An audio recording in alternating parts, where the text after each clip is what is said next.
like that. Not all of us, but like everyone has a different approach. There are ones who are so charming that they will just would love to actually get onto this table and charm you all and seduce you all. But all of us are not the same. Few people have their own personalities, and I think interviewers somewhere tend to think all actors are just the same. Like I am so shy. Like every time I try to get on stage, do a show or anything, I had like major panic attacks and palpitations and things like that. I can never dance on stage. Most of the time I don't go for awards because I get so nervous, and I am here today because it's you, or I don't usually do, like very personal, intimate this thing because I have fucked up way too many times. And I hope to keep to myself, and तो कहते हैं ना अपनी इज्जत अपने हाथ में होती है. Arnab, do you think comedy is the key to breaking images, to getting a different spin on celebrity?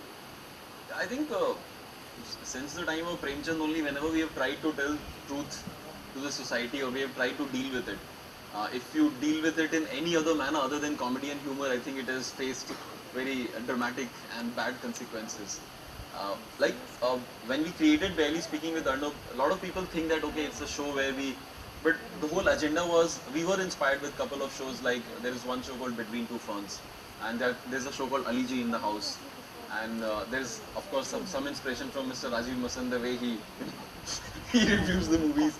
So we thought that why not humanize the guests? I think because when we imagine that when a celebrity talks to her friends or his friends, they talk to them like people, and when you talk to your friends, you बोलते अरे यार तू क्या कर रहा है यार, क्या बेवकूफ़ी कर रहा है यार, तू क्यों ऐसे कर रहा है, और वो बोलता है हाँ यार ये गलती हो गई यार मेरे से यार, मुझे नहीं करना चाहिए था ये. I think that conversation is a part of us being human. It cannot be that somebody has become a star then he has stopped having that conversation, and we just try to capture that. So even when Shah Rukh, whose stakes are so high, and he was willing to sort of come on stage and face these questions, forget that. When Mr. Arvind Kejriwal, who is like a politician, who is a leader, who is having his own. You recently had him. Yeah. He is recently having. I think he keeps having things. So he imagine a man who is always in the midst of something. He agreed to be on the show. And so they had Arvind Kejriwal, and then they had the fake Arvind Kejriwal. Yeah. I think Jeetu is here, and he met him. He said, "You do better Kejriwal than him." I do, and I just said, "I hope he does the same when it comes to politics." So he said that okay, I would love to be a part of this. So we made this question that so when you went and proposed to your wife, how did you do that? So he said he actually did this in real life. He went to a room, knocked the door, and said, "I want to marry you." So then we cracked the joke that अगर वो नहीं मानती तो वहाँ पे बैठ के धरना देते, ठीक है? And did you have a doubt about your engagement 46 days after you were engaged to her? So I think and he was, because all of us are humans, and I think we appreciate these kind of jokes, and that is what we intended to do. That okay, let's break the PR machinery manufactured image that they have been attuned to for such a long time. Let's break that. Let's make them sit in front of a fake meanest host that can be there in this country, and let him ask brutal questions, and let them be friends, and let them talk to them like friends, and that is what we've tried to achieve. And Pariniti was a spot. Well. I'm telling, we were scared to tell Pariniti that we are coming to you with jokes like तुम्हारी अगली movie का नाम शुद्ध देसी घी होना चाहिए, शुद्ध देसी रोमांस नहीं. It's not working. How many times Queen has been played in my office? We must have lost on business because of your film. One of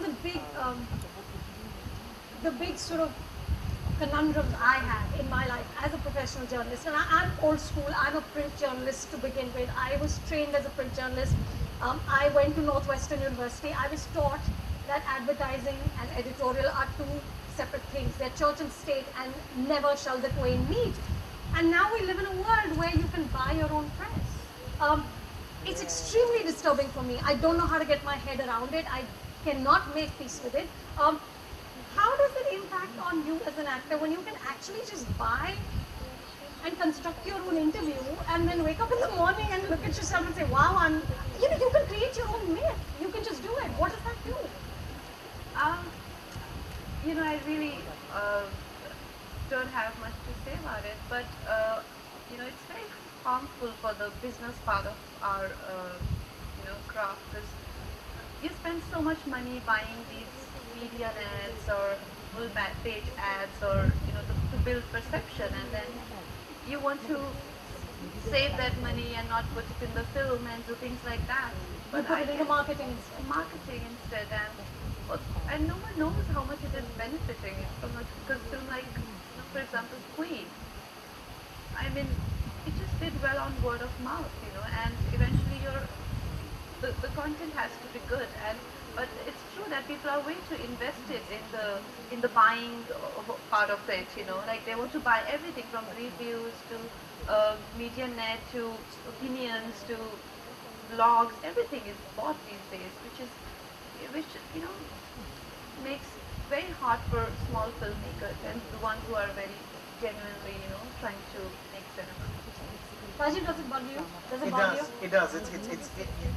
And now there's not even a distinction between what is paid and what is unpaid. You So can't you're tell. reading material and you don't know. I mean, you know, but you're meant not to know, and it's dangerous. It's just dangerous. It's what breed of journalists are being created. It's scary. I mean, for a younger breed, they don't know any different. They don't know of a time when they were two separate things. When advertising and journalism was two separate things. So it makes me very uncomfortable. It's very dangerous. But we shall hope. And We shall hope. We have Arnab to give us honest feedback always. Yeah, I think so. Because I think that's one of the trickier and leveling part of digital medium is that there is only so much of buying that can happen. So because every single viewer is very omni-powerful, they'll just do a click and close the thing because they don't like it, or they'll go ahead, comment it and like it because they really feel for it. So I think till now, fingers crossed, there is no buying and selling happening on that medium, and we hope that we keep it like that and maintain it.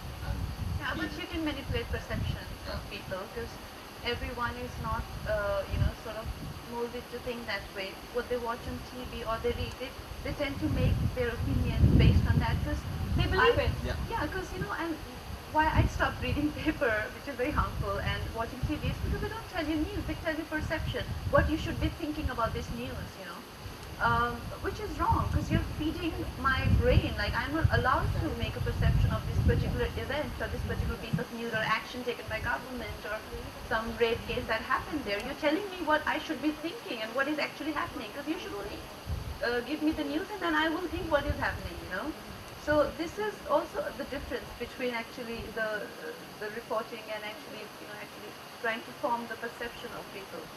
So you don't read papers at all? It was supposed to be a secret. Do you read Now you will call me on your show and ask me who's the president of India, and I was like, No, but Sangha, do you read your own interviews? Do you see your own press? Not at all. Really? No. You don't want to know what they're saying? no, because I'd be like, oh, I didn't mean that. Now I'm disturbed. No, I'm, like I said, I don't know, I just keep to myself because there's no point anyway, because you just, you just want to allow that much to happen on its own, and I think it just makes people controlling, that I want to control everything, what people are thinking about me, I want to control that, what people are writing about me, I should know and it should have happened or would have happened. And when you are in a place, like as insecure as an acting job, you tend to be so controlling and annoying. That is what I've learned from my seniors. So don't be like that. Don't read paper. Don't see your interview. Don't worship yourself, So just let it be. Don't believe your own press. Yeah, I think that's fundamental, especially when you can buy it. Yeah. Exactly. Don't believe the products that you're buying.